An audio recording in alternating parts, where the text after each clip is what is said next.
Mula sa bayan ng General Santos City, na bayang pinagmula ng ating nag-iisang pambansang kamao, Manny Pacman Pacquiao, ay may isang halimaw na isinilang na pinaglihi sa kunat dahil nga po sa tigas ng nguya-nguyaan daw nito na singkapal daw ng sangkalan na di umano ay gawa sa bato, plato, pato, kwarto, goto, puto, kuto, espalto at kulane. Kakaiba ang boksingero natin na ito mga kaibigan dahil kahit hindi man ito pinalad sa katangkaran ay pinalad naman ito sa kapangyarihan. Nasalo nito ang lahat ng kalamay nung umulan ng kunat at kapal ng nguya-nguyaan. Kaya pagdating sa laban ay talaga namang parang may pananggang bato-batong kulane sa nguya-nguyaan. Lalo itong lumalakas at ginaganahan kapag tinatamaan. Kaya talaga namang pangbihira at natatangi ang boksingero nating ito't hindi basta-basta. Malaking kanto. Tulad nga din po ng ating nag-iisang pambansang kamao, Manny Pacman Pacquiao mga kaibigan, ay nanggaling din ito sa matinding kahirapan na talaga namang lalong nakapagpalakas dito. Puro pitas na gulay ang ulam nito at sariwang mga prutas, bugbog ang mga trabaho na daig pa ang kalabaw sa bigat ng gawain. Kaya talaga namang napakalakas at napakatibay ng pangangatawan. Ngunit sa kabila nga po ng kapangyarihan taglay ng ating halimaw mga kaibigan, ay may isa nga pong kampon ng mga Inoue ang talaga namang nang maliit sa maliit nating kababayan. Inakala nito na easy fight lamang ang Pinoy dahil sa sobrang liit nga lamang po nito. Kaya dagli-daglian nila itong hinamon at nang pumalag ay kinasagad ng kanilang kampo ang laban at kumpiyansang-kumpiyansa ang kampo nila. Natatalunin nila ng walang kahirap-hirap ang ating bidang kababayan. Ngunit hindi rin naman po natin may pagkakaila ang talento ng Hapon na ito mga kaibigan dahil may kabigatan at talaga namang may diin din ang mga kamao nito sa laban. Sa katunayan nga po niyan mga kaibigan, sa kanyang naging amateur career nga po sa boxing ay nakapagtala lang naman po ito ng katakot-takot na 123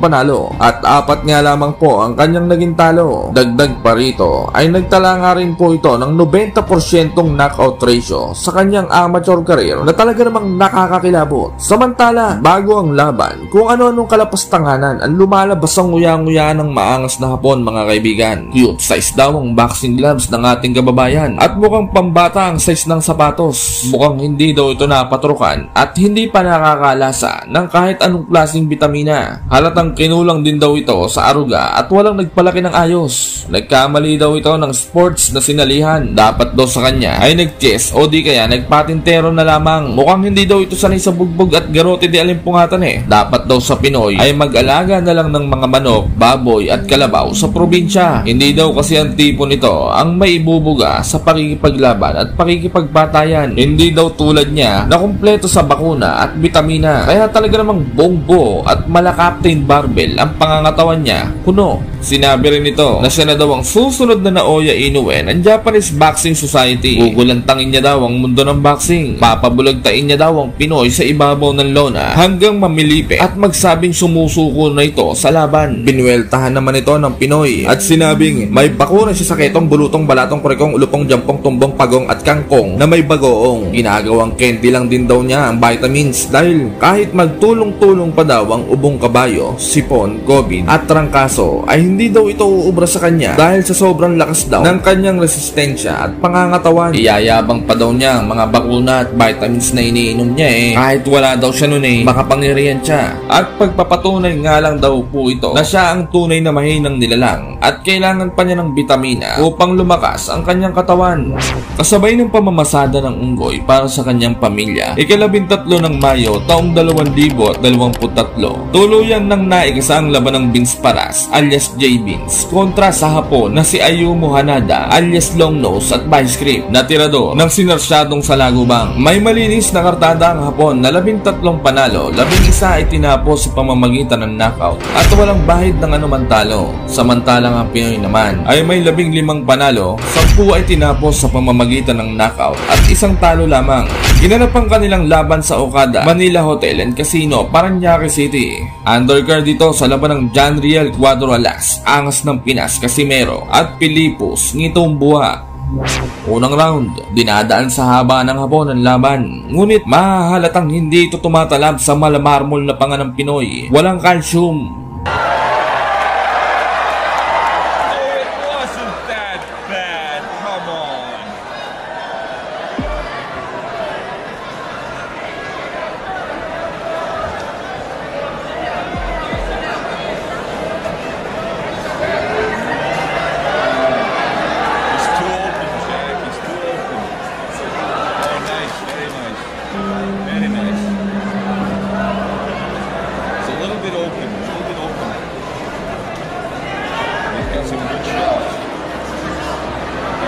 Round 2, nagkakakisian na ang dalawang fighter. Gulat na gulat ang Hapon dahil di niya akalain na ang maliit na Pinoy ay malaengkantong mambabarang ang lakas, makapangyarihan.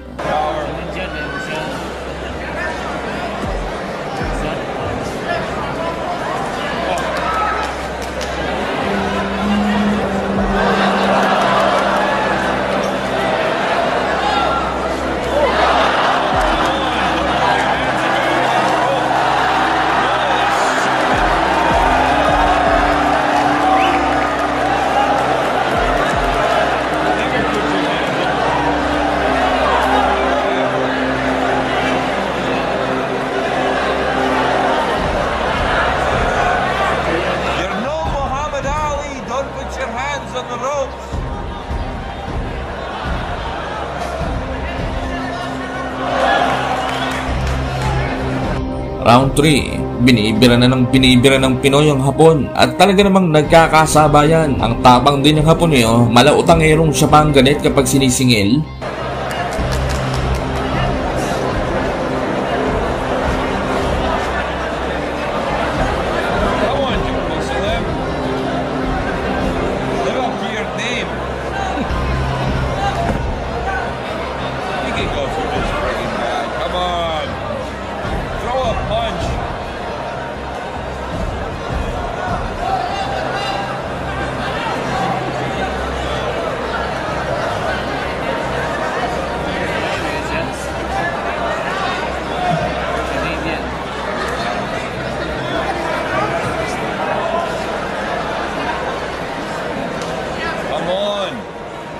Straighten your punches out.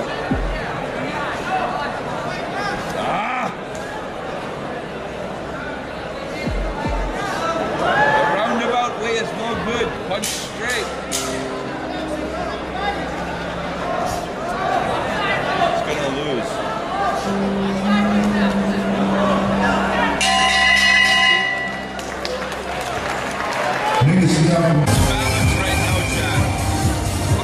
Has the power, but does he have the technique?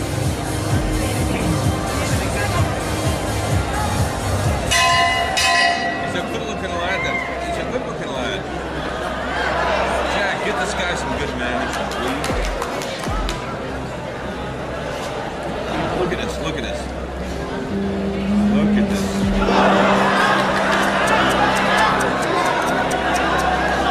See? Against the fighter.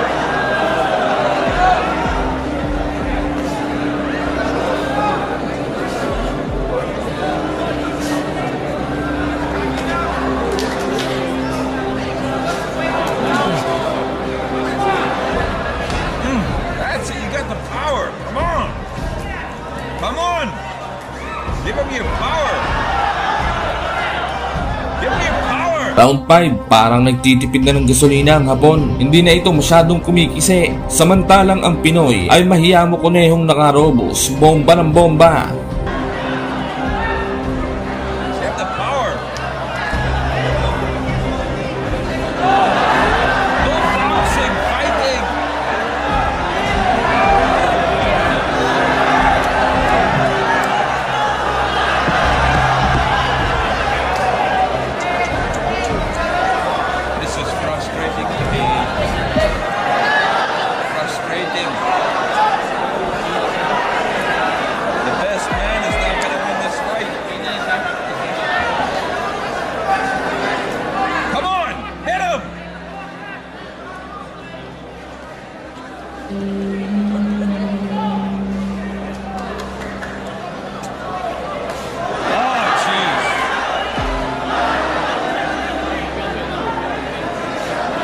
Taking too many punches for the good punches he's getting. He needs a better trainer. He needs to switch trainers.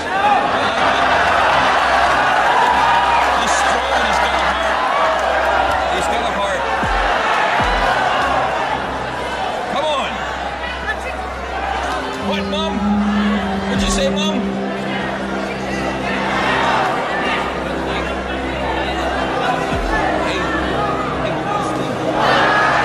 Round 7, nagiging punching mitts na ang nguya-nguyaan ng Hapon. Sinasalo ng inam ang mga jab at kombinasyon ng Pinoy.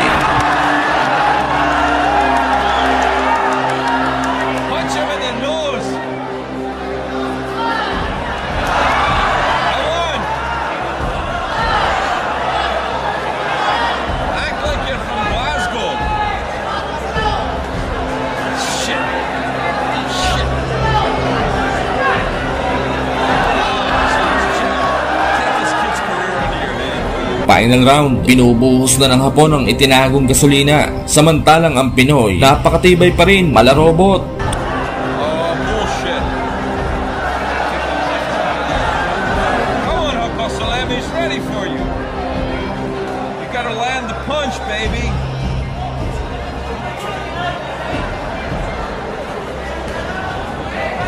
See, we got a classic boxer against a guy that can throw from any angle. All he got to do is hit that one good punch, and he's got him. Oh, it's a nice left. Come on, Uncle Salam.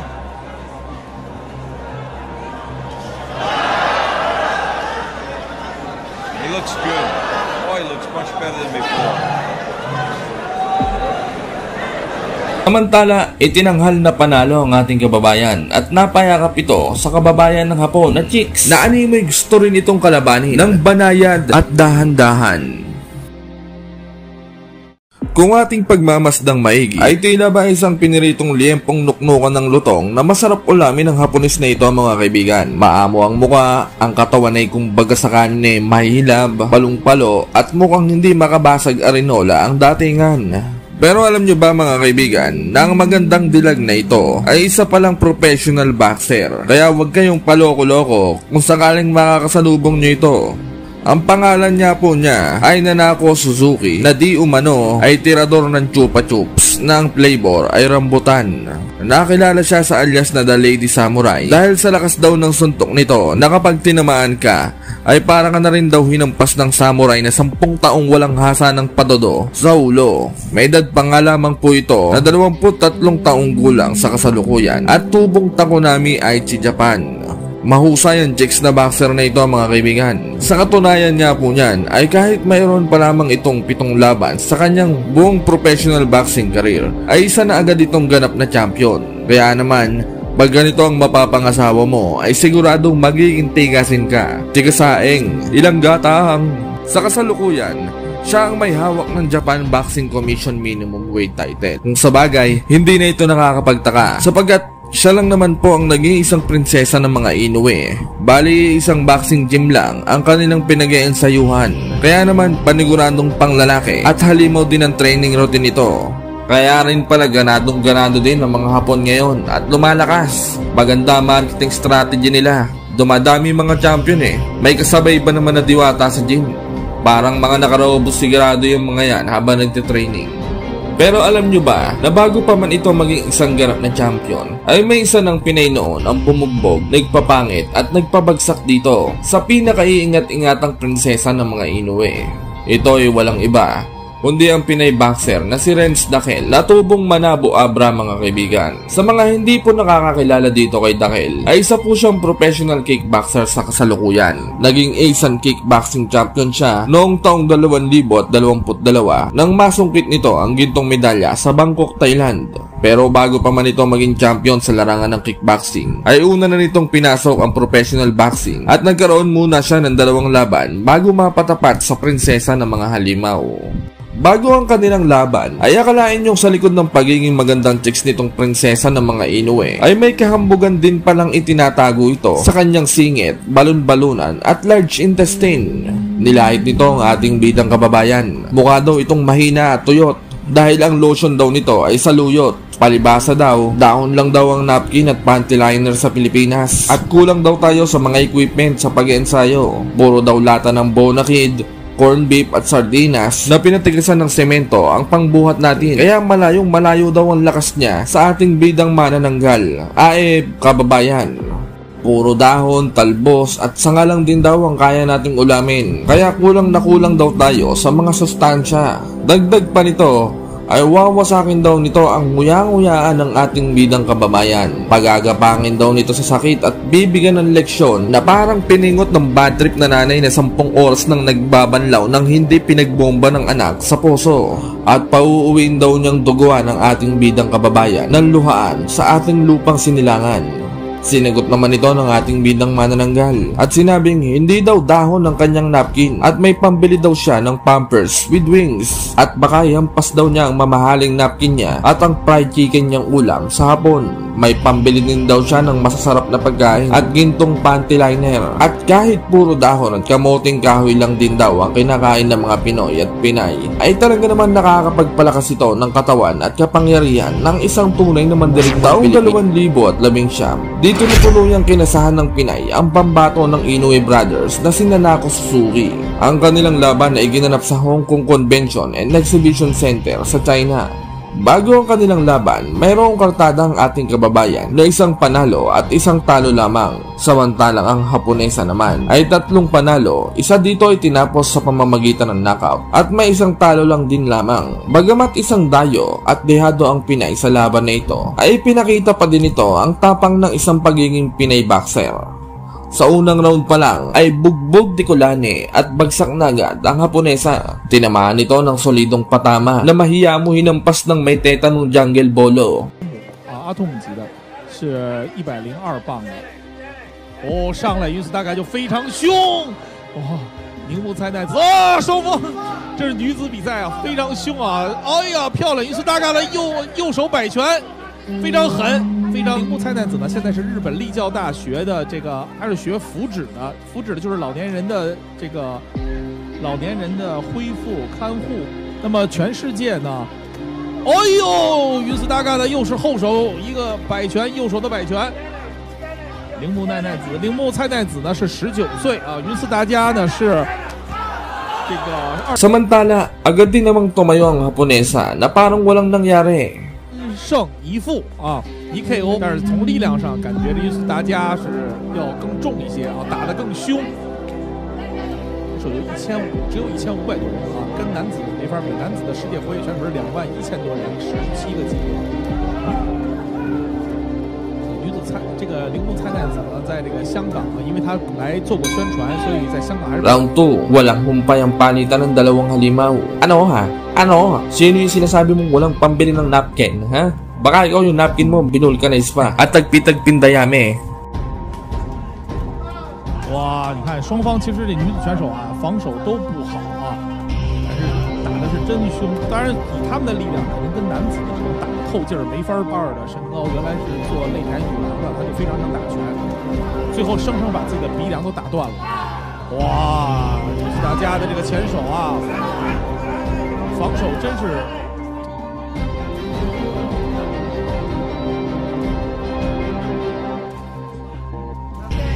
好，这2下还，云斯达加漂亮，右摆拳，然后非常重啊，云斯达加整体来说感觉怕玩但是这个铃木菜子刚才左右摆拳也命中了，这是女子比赛啊，应该说啊，双方其实怕玩在不好，但是真的防守也不好，但是拳是真多。 无遮挡的命中非常多啊！又是一个交叉，互相的后手的摆拳，你给我一下，我给你一下，后手的摆拳，哇，这个交叉也是很狠啊！云斯达加后手又一个，铃木菜奈子是左手的前直啊。 防守其实2个人防守其实都不太好。Round 3, parang hindi nauubusan ng gasolina ang dalawang fighter. Suntukan malala kumbaga. Medyo nakakasagabal nga lang ang buhok ng Haponesa. Ang haba ng bangsayo, bigyan ng razor yan. 铃木菜奈子的左手2次了，左手好凶！铃木菜奈子女孩子女拳手，其实因为来香港居住的职业拳击，在世界上大概日本占了1/4的拳手和注册拳手。 双方的交换，美国的很多大公司其实不愿意，德国发展的还是不错的，西班牙，反而美国的女子选手不太。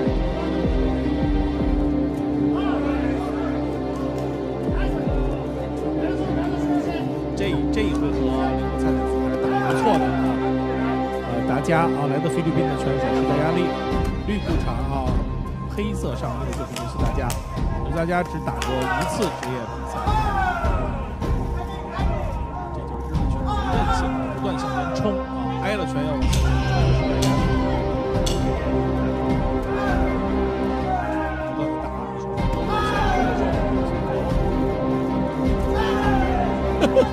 我旁边的那个 Breako 啊，菲律宾的那个。Round 4, ubusan na ng lahi. Grabe ang Haponesa, ang ganda pa rin. Parang ang sarap ibalot, isa ako at iuwi oh. Look lang, baka nanonood si Commander. 帕瓦尔力量都不是很重啊，所以说双方拳手哦，这种交换又是一个互相的后手交叉。铃木蔡奈泽可能相对来说啊，他这个前手的直拳。前直更好一点，但是哎呀，看看于斯包盖的这个右手后手的平勾很重啊，他相对来说确实在 power 上可能更好一点，在力量上更好一些。但是女子哦，又是直拳啊，后手直拳，铃木蔡奈子后手，又被但是被摆了一个啊。铃木蔡奈子1-2后手直，于斯保家就是拉开了以后打自己的右手的大摆。右手的摆拳，我看看啊，前勾后摆，连着3个啊，这是摁倒的，这个不是啊，这是摁倒的。哦，后手直拳，这个命中了。好，连续打，现在铃木蔡奈子无氧了，进入无氧，看能不能坚持下去。双方互相交叉拳啊，但是于斯保家2个手摆，又一个。击中了腹部。我们知道啊，像在108磅这个级别，其实日本有非常多的选手水平都是非常高的。又一个平勾，于斯保家，于斯达加啊，比赛结束啊。